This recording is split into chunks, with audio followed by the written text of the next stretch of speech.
කන්ටයිනර්ස් 300 ගාණක් කියලා කතාවක් ආවා. හැබැයි මේක කියලා මං කිව්වොත් එම මට වෙඩි වදිනවා මට ආරක්ෂාව දීලා නැහැ. හැබැයි මට මේක කියන්න කැමැති.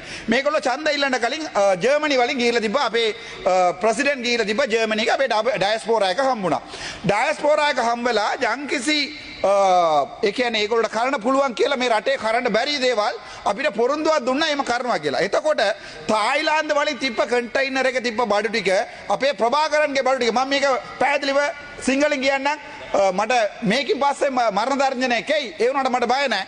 තායිලාන්ත වලින් ඉතුරු වෙලා අපි 2009ට කලින් ප්‍රභාකරන් ගෙන්නන්න try කරපු බඩු තායිලාන්ත වල ඉතුරු වෙලා ඒකේ කේපි කුමරන් පත්මනන අරහා දැනට ඒගොල්ලෝ ඒ කන්ටයිනර් එකේ මෙහාට ගෙනලා තියනවා කියලා මිනිස්සු කතා වෙනවා.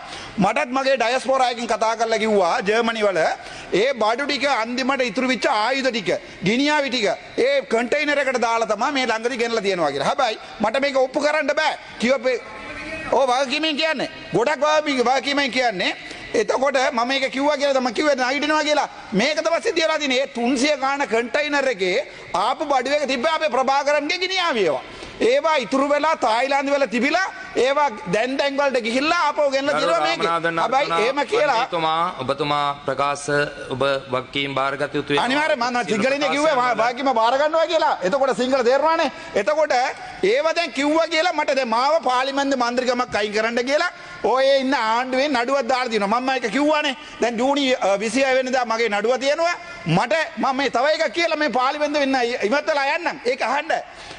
මාව සෙප්තැම්බර් මාසේ 26 වෙනිදා මිනිස්සු ඒකේ අයින් වෙලා ලියුමක් ගාලා තිබ්බා පාලිතමයි පාලා කලින් හිටපු ලේකම්තුමා.